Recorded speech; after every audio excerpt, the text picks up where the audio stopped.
Hello, Narnach here. Welcome back to TIS-100. Last episode I showed you all about the sequence peak detector, so now it's time for the sequence reverser. And this is an interesting one. It took me 2 hours, I think, to come up with a first working solution, and it wasn't really efficient. My first attempt was 471 cycles to run through.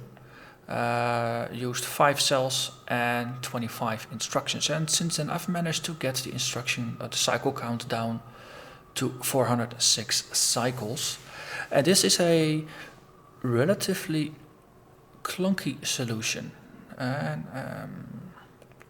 I don't think I managed to actually optimize anything over here, so this copy of the code can go away. Alright, so let's get started. Sequence reverser. What is a sequence reverser? We get in a sequence of numbers, so 22, 84, 98, 43, 96, and then a 0. The moment we get a 0, we know the sequence is done. At that point, we have to write out the sequence in reversed order.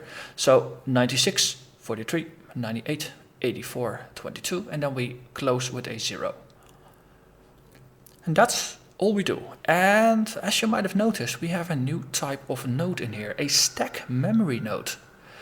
And a stack memory node is basically a limited length list that we can put data in. And just like a stack of cards, you put in cards one on top of the other. So the last number you insert is on top of the stack. So if you get something out, the last you put in is the first you get out.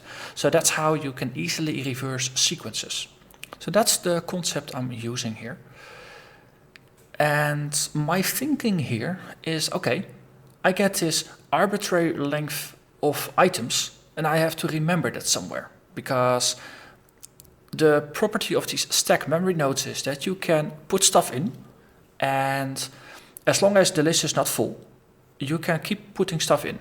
And if it's full and you try to put more in, it will just block until you remove something, and then it will allow you to put stuff back in.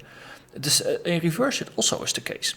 So if you put like 2 items in, and then you pull items out, so you put one item out, you pull another one item out, then it's empty. And if you try to pull another one item out, the move instruction to get something out, it will actually block until from another node you put data in that you can extract. So you cannot just put stuff in and put stuff out until it's done. You have to remember in some way how many items you have. So my first solution was to keep a counter. So this entire node here is dedicated to just storing a number and increasing it by 1 until we want to know what the number is, and then we can ask for it and then it will clear itself. So this is a memory cell that just keeps an incremental counter that we can reset and get our number from. So that way, every time we put a number into the memory node, we also send an instruction to increase the counter by 1, and that way, in here, we know exactly how many numbers have been stored in the memory node. So that the moment we receive a 0, we can just tell this memory cell, okay, we're done now, please give me the final total, and then it will return it.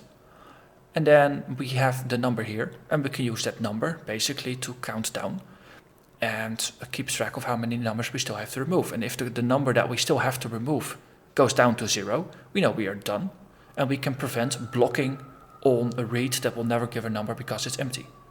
So that's my way for that. That's the idea behind it. And I'm trying to explain the idea up front because the code is a little bit complex. So let's just slowly step through it. So we begin. We move a number from up and down. This is just a dump pipe. Just like this node and this node, they are just dump pipes that move data through. It goes from in to out via our storage engine over here. So the first thing we do is we move the number that we get and we put it in the accumulator. That way we can check what it is. Because if it's a 0, we know that we are done with the sequence. If it's not a 0, we have to store it. So that's exactly what we do. If it's we use JEZ, jump if equal to 0. If it's 0, we jump over to flush, which is over here. And that basically transitions us into a state where we start moving data out of the node. If it's not the case, we fall over to this bit of code, which I've conveniently labeled store, which is what we store data. So we send the value of 1 to the left because we want to increase the counter. And then the counter can start processing its internals. And at the same time, we can move data downwards. So we take the number that we have stored in the accumulator and we send it down and it goes in. And actually, I'll show you. I'll just step through the code. So we get the first number, that's 22. We're going to send it here. We send it to the accumulator. We check it. Well, it's not equal to 0, so we just fall through. Then we send the number 1 over to the left. How the counter works, I'll explain next. For now, let's focus on this bit. Now we take the accumulator, the value here, that's 22, and we send it down. So we send it out, and boom. It gets stored in here in the memory node. And it stays there until we move it out. And you see, here it's already in a state where if we move something out of this node, 22 is the thing we will get. If you move another one in, it's going to be placed below it, and so that's going to be the 84. I'll actually step through a couple more times. See, 84 is now being stored, and boom. 84 is now on top of the stack. Well, the stack basically grows to the downwards, and 84 is then the first number that gets read out.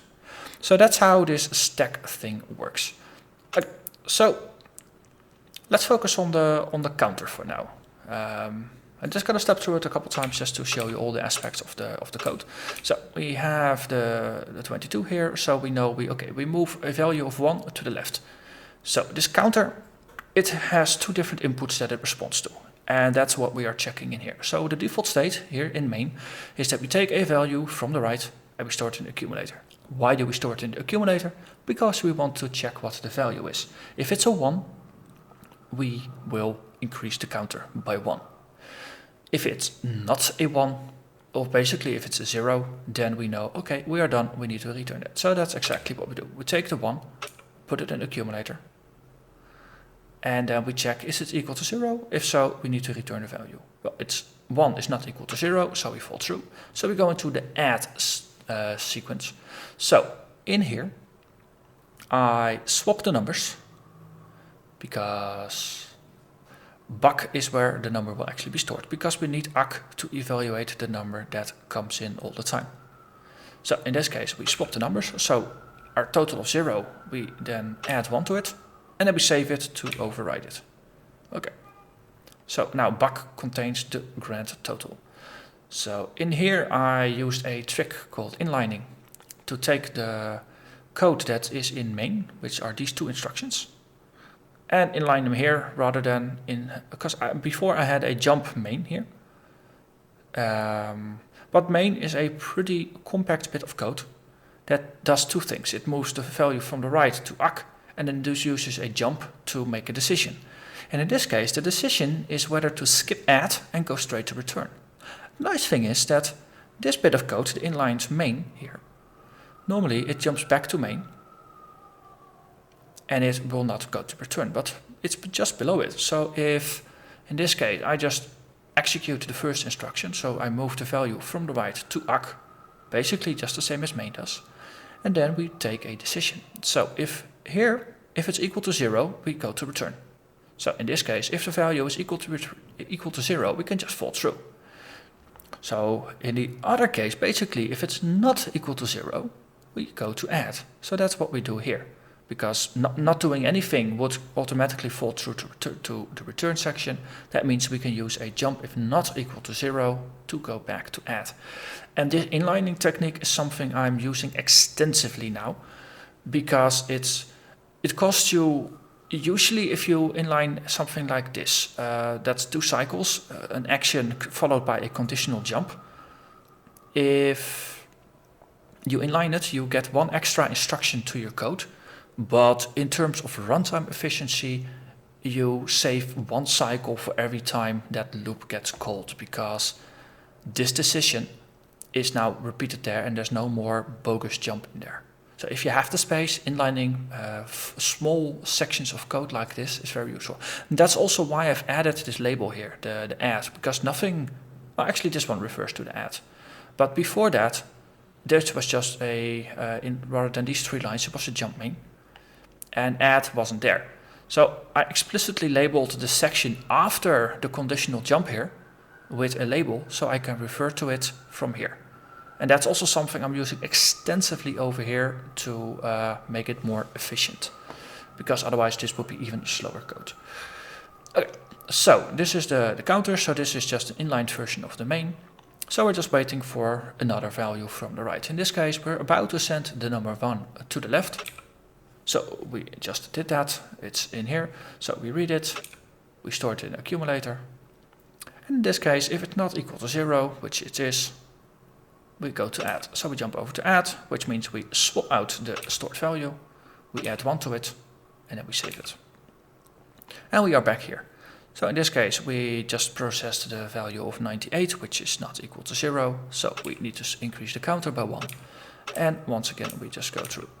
Okay, so here we are just cycling through the motions. 96 is the last of the numbers. After that, we get a 0. So let's take a couple more steps. We have a 0 here. Okay, so a 0. Okay, here we have the inlined version of the main function. Again, it's a 2-liner that has been inlined here. Move up to the accumulator. Okay, jump if it's not equal to 0. Well, in this case, we have it equal to 0, so we fall through to flush. Same as the jump if equal to 0 flush over here. So we go over here. Boom. Okay, so now we are going to do something completely different, both on this side and on this side. So we send the number of 0 to the left, and here we are waiting for it. Okay, so 0 is waiting, we fall through. If it's not equal to 0, we go to add, but in this case it's equal to 0, so we fall through to the return. In which case, we actually swap. So we take the stored value and we return it back to ACK, so we can actually access it. And then we move ACK, the accumulator, and we send it to the right. So this is the only place in this entire node where we actually output a value. So 5 is now sent to the right. Okay. And afterwards we just reset back to the beginning and we just start all over again. Okay, so in here we are waiting for the value that was sent from the counter node. So we take the value we get and we store it in the accumulator. Then if it's equal to 0, we are done. And done in this case means we send a closing 0 to the right and we are done and we loop back to the beginning. Well, it's 5, so it's not equal to 0, so we fall through. We go into our output loop. In which case we move the value from down and we send it to the right. So we take the top value of the stack, which is the last one that was entered, and we send it out first because that's the assignment. So we send it 96, it goes here. And after that, we subtract 1 from the value in the accumulator. So before we used to have 5 numbers, but we sent one of them out, so we subtract 1. So it's 4. So this number here now corresponds with how many numbers we have in the list. And after that, we make a decision. If the number is still greater than 0, we jump back to output because we have more numbers to clear. If it's not, we fall through to done and we send a closing 0 to the right because we need to send this closing 0. That's basically the same as the decision we took over here. So we can do this a couple more times and we just go through and slowly we just take all the numbers out and the last one is out now. We subtract it by 1 to get 0 and then we check, hey, it's no longer greater than 0, so we fall through. We send a closing 0 to the right and after this we go back and we are back where we started.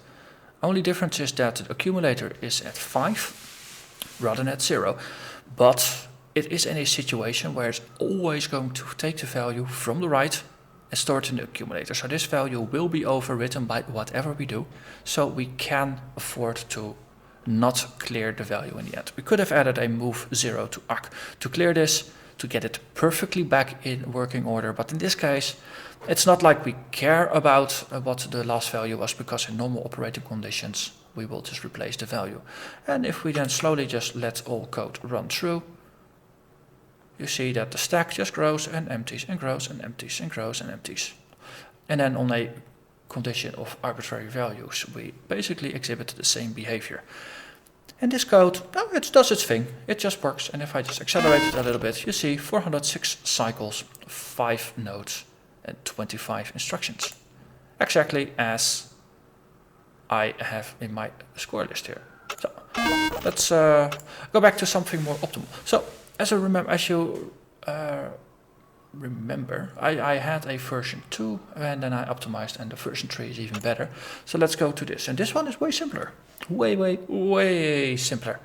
So as you remember, in the beginning I said you need to keep track of how many items you have in your node, because if you try to take a value out of an empty stack node, you will block forever and your program will halt, which is not what you want. So you need to keep track of it. So my first impulse was to have a counter somewhere.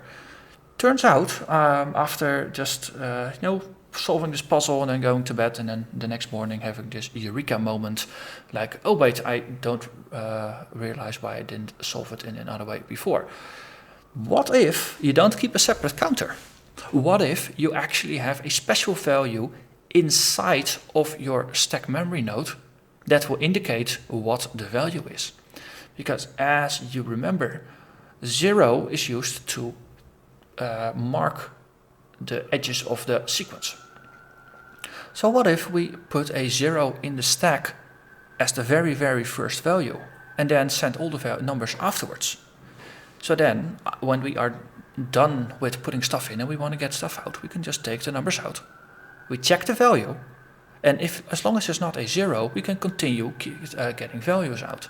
And if it's a 0, well, hey, guess what? We are done, because the 0 is the first thing we put in, and it's going to be the last thing we put out.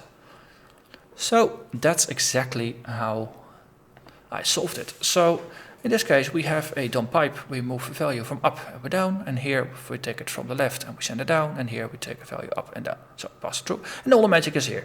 All the glorious, 3, 5, 8 lines. Really, it's 10 lines. It's a very simple solution. So the very first thing, we actually just step through it. There is only one node that does all the work, so this is really easy to follow. We take the value from up, it goes down, so 22. Oh, in parallel, we stored a value of 0 and we sent it down. So we always populate the stack memory node with 0 to indicate that this is going to be the last value. After this, we take a value from up and we store it in the accumulator so we can inspect it. If it's equal to 0, we know we have to empty it. Well, in this case, we don't. So we move over. Well, in this case, we have an accumulator that we can store the value in. So boom, we store it. And then we just jump back to the store.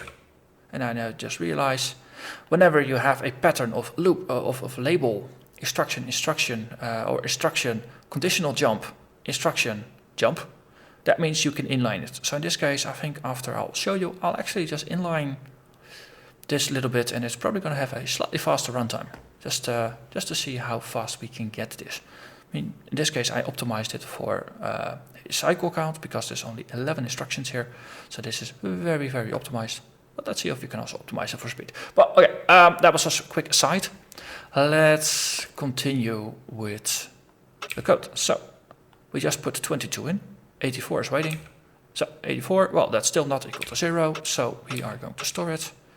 98, that's not equal to 0, so we're going to store it. 43, 96. Okay, 0. Now it gets more interesting. We are still processing 96 here, by the way. 0. We take it. Oh, if it's equal to 0, we empty it. Okay, we jump over. Well, in that case, we take the value that is here. So the last one we put in is the first one we take out. And we store it in the accumulator. Right. And then we send it to the right. Because remember, 0 is the last one, is the first we put in. So if we take it from top to bottom, 0 is the last we need.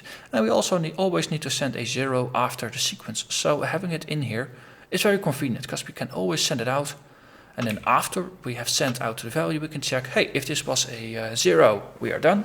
If it was not a 0, then we can just move on with the next one. So we just loop quickly back, and we just run through the numbers, and slowly the stack shrinks again until we get a 0. Let's see.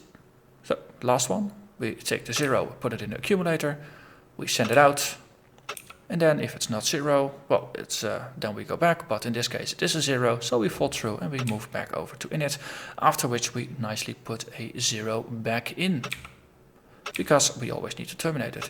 And we just continue where we were. And if we just let this run, it's just gonna do its thing. No, there's only one node doing all the work, so it just works. In this case, if we accelerate it a little bit, 342 instructions with 4 nodes and only 11 instructions. This is very highly compact. And that's actually just keep this as just comment it out so the game won't count it, but also keep it as a copy of the code. And then we had this bit for inlining it. So I can actually show you the process of inlining something. So store here. We have an instruction, move up to the accumulator, and then we have a jump if equal to 0. So that means afterwards, let's call this S2, is the bit that is conditionally done. So if this condition is not true, we fall through and execute this bit of logic. So in this case, we can inline the store. So we do move up to the accumulator, and then if it's equal to 0, we go to empty, but in this case that's already what we have to do. So this bit that I just labeled with S2 is what we need to go to. So J and Z, S2. So if it's not equal to 0, that's opposite of this instruction, then we can jump to this bit. And this should now still work exactly the way, only it's slightly faster. 313 instructions with 1 extra cycle. So 313 for 12. Let's add that to the list.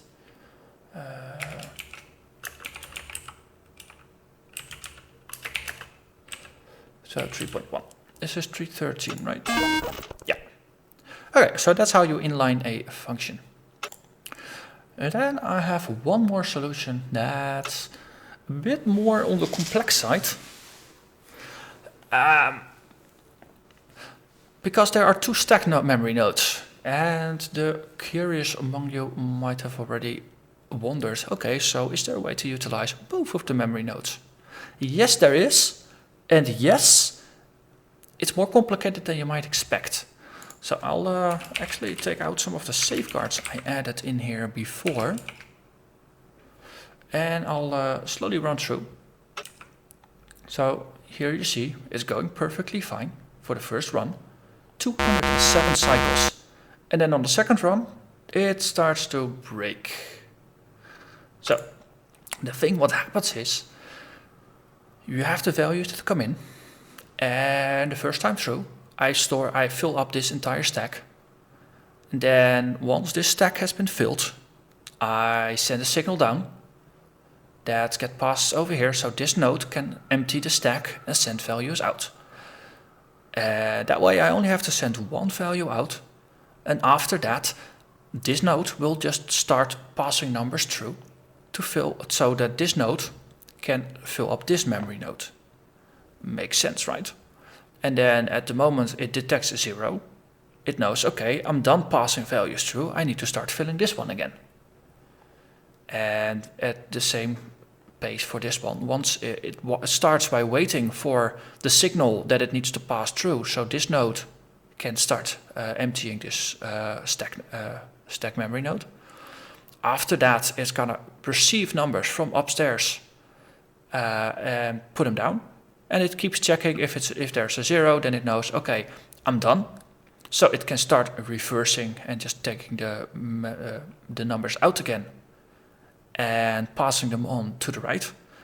And in parallel, this one, it gets a signal from the left, so it will know when to start emptying the node up top. Once it's done with that, it will start waiting for numbers from the left side until it's done and it gets a 0, and then it switches back. So all of these nodes here, they have 2 modes. one to work for this node and one to work for this node. And the reason I have to resort to this complicated behavior is because the path here is very, it's probably intentionally made very complex to do it this way. Because normally you would want to have a node that just sends numbers to the left and then to the right, for example, or down and to the right. And that is all it does. And then you have a dedicated node here that's just putting stuff in and taking stuff out. And then passing it out via another path. The thing is, here there are two stack memory nodes that are working in different order. And their behavior, there's no synchronizing. So it just sends everything in here, and once it's done, it sends everything in here, and once that's done, it starts sending stuff in here. But what if this node is not done yet taking everything out before this one is ready to put stuff in? Then you have a stack memory node that's being written to while it's still being emptied, and that's when the numbers start mixing. So if you have a look here, we have the 26, we have 36, so that's the numbers that you would expect here, that's the last two, and then suddenly you get a 0 and another 0. But that's not supposed to be the case, because there's two more numbers that are remaining. So where do the zeros come from? Well, those are the zeros that were scheduled for down the line. So the first is this one, it starts by inserting a 0 to mark the beginning of the queue. So if it is ready to start putting new numbers in, it will insert a 0. But if this one is still emptying it, the 0 is going to be somewhere halfway through the sequence of numbers that it needs to take out. So this might have been very fast for a more idealized setup of nodes in 207 cycles. The thing is, though, it's brittle, because if there is a combination of lots of data in one node that it needs some time to extract the data, followed by an empty sequence, after which basically it will just send a 0 down and then it will continue putting stuff in here. So it's not going to be busy long enough supplying this node before switching back. So this one doesn't have time to extract all the data. That's what's going on. So in order to fix that, I had to add some safeguards. So and that's what I did with these three instructions. So basically, after this top node is done feeding data for the memory node, so remember, it's feeding this one first, and then it's feeding this one. Afterwards, it's waiting for a value that it receives from the bottom, and it will just discard that value. But the fact that it will be waiting for data means it will stop doing anything until it gets data. Okay, so when do we give it data? Well, remember, it will fall through and it will start inserting data into this stack memory node. So it can only fall through once we are done emptying all the values out. So this one is the one that will send the value through to here once it's done. So that's what I do with the last instruction here. We take a value of 0, we send it to the left. Okay, normally this one is not waiting for input, or it's not reading input from the right side. So I can insert this at any time, the instruction, and I chose to put it all the way at the end, because then basically, you know, it's done with everything, and it will just properly reset again to the initial state. So it passes the value from the right and it sends it upwards, after which we declare it. And then we have a node that will properly run through, and it will actually run through, and it will run in 293 cycles, but it will use 31 instructions. So if you remember the V3, it had 342 instructions. And by adding the inlining a bit, we got it down to 313. This is 293. So it's 20 cycles faster. So let's dive into the code for a little bit, because it's slightly more complex, and there's some interaction between all the nodes going on that the previous solutions didn't have. So let's dive into that for a bit and then call this an episode. So we start out, we store a value in the node as before. We just put the value 0 in there. Now we take the value from up, we store it in the accumulator, and then if it's empty, if it's a 0, we are done. Well, it's not a 0, so we go through, and we store the value in the right, and then we take the next value and we evaluate it. So this already has an inline version of the store right there. And we just keep feeding the stack. 96 is the last one, then we get a 0. Okay, we have a 0, and in this case it's not, it is a 0, so we fall through, in which case we send a value of 0 down, which is the indicator signal that we actually are done. And in this case we move it to the right, and we have a value that will take a value from the left and discard it by sending it to nil. So this is just a blocking signal. The thing we do on the end, we do also do in the beginning here, which seems appropriate. Because otherwise there's no way for this node to know when we are done writing things to it. So we need to send something through. So just sending a meaningless 0 is a good enough indicator for that. Could have been any number, but 0, because it has no meaning, seemed appropriate. Okay, so in this case we have fallen through. So we have taken the value from up, we send it to the accumulator, and then we send it straight down. And after that, if it's not a 0, we repeat, we jump back to bottom, and otherwise we just move through, in which case we start waiting for a signal that this one is done. So this is just gonna loop through and send numbers until it's done. So in this case we basically do the same thing as we did in the first bit. We take a value, we send a value of 0 and we send it down. Then we take a value from up, this is 14 in this case, and we store it in the accumulator. If it's empty, or if it's 0, we start switching to emptying mode, and before that we just put numbers in. And this is just a loop again to fill up this one. Parallel to this, we have received a 0 here, so we start emptying it. So we take a value from up, we put it in the accumulator, and then we send it out. And if it's not equal to a 0, we loop back and we keep repeating it until we have a 0, in which case we are done emptying this one. So we go to another loop, which basically takes all the numbers from the left side and passes them straight down. And again, we do this via the accumulator, because we need to know if it's a 0. If it's a 0, we know the sequence is done, and we need to switch back to do something with the stack memory node, which means we also need to indicate that we are actually done with it. We can't indicate we are done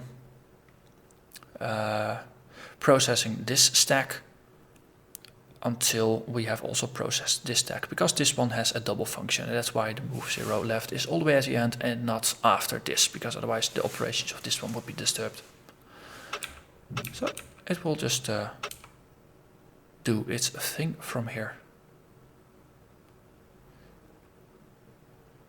Okay, well, that was it. So let's see, I had some notes from the Reddit scores. So the fastest one, cycle count wise, was 219 cycles. We're using 8 nodes and 54 instructions. So you can imagine that was pretty complex code. I mean, if you use 8 nodes, these are 4. So you can imagine these 2 nodes and maybe these 2 nodes. Then you have 4 nodes and 4 nodes, each dedicated to working with a single memory node and just some pass-through data. So you probably have just pipes in the middle that just receive data and then just some processing nodes on the side. It seems to follow the traditional formula of make the code more complex to more optimally use parallelism. Because if you see, the most idle node here is this one with 29%. This one is 40%, 40%, 70%. So all three of these nodes are waiting a lot on each other. So I can imagine if you move more of the processing logic to dedicated nodes that are off to the side, then you can have a flow of data that goes in that will just wait for the first sequence on one side that is done to receive data, and then you can just pass data to it. So for example, if this node is busy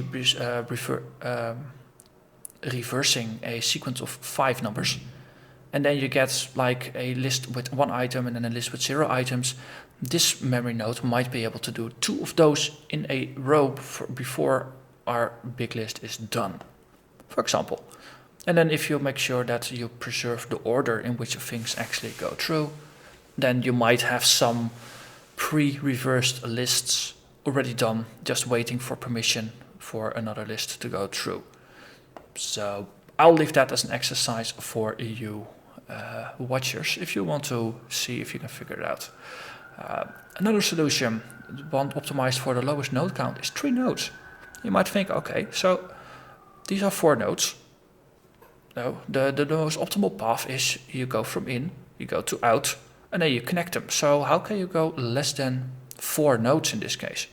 Well, in that case, my suspicion is that they just pass the data into one of these stack memory nodes and pull it out on the other end.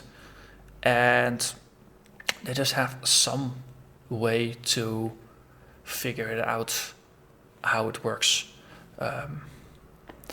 So, I mean, there's no way to communicate. That's what I'm trying to say, because one side pushes data in, the other side pushes data out, and you cannot do anything between those nodes, because then you would use a 4th node for the communication. So in this case, you probably would have one side just putting data in and then waiting for a couple of cycles while the other side pulls data out. And in this case, if you know, for example, that, well, these are 5 plus 1, then, you know, the entire list is 6 items. So if you push 6 items in, wait for 6 instructions, and then give the other one 6 cycles to get data out. That way, you could have a solution that works for a limited set of data. And as long as your input lists are never longer than a certain length, that will work. So in this case, 6 is the maximum number of items that you see in this list. If the further pages would have like 7 or 8 items in the list, sure, okay, then you just need to pad the extraction and waiting code to account for that. So that's it seems reasonably doable. That's what I'm trying to say. Just then the timing, and you use the knob instructor a lot more for that. And the last one is basically just a combination of the products between. It's more balanced, so to say. So it has a faster cycle count than the 314, but it uses more instructions to balance things out. There's always ways to optimize things in a different way. That's basically what I'm trying to indicate with this solution, and what the Reddit thread also does. By the way, there's a new Reddit thread that discusses all the scores. So if you're interested in that, please do check out the comments below so you can find it. And I think with that, I'm done talking about the sequence reverser. This is a very interesting one, and especially once I realized that there are multiple solutions and multiple ways to approach it, I got to appreciate this little puzzle. So I hope you'll enjoy this episode, and I'll see you again next time. Bye bye.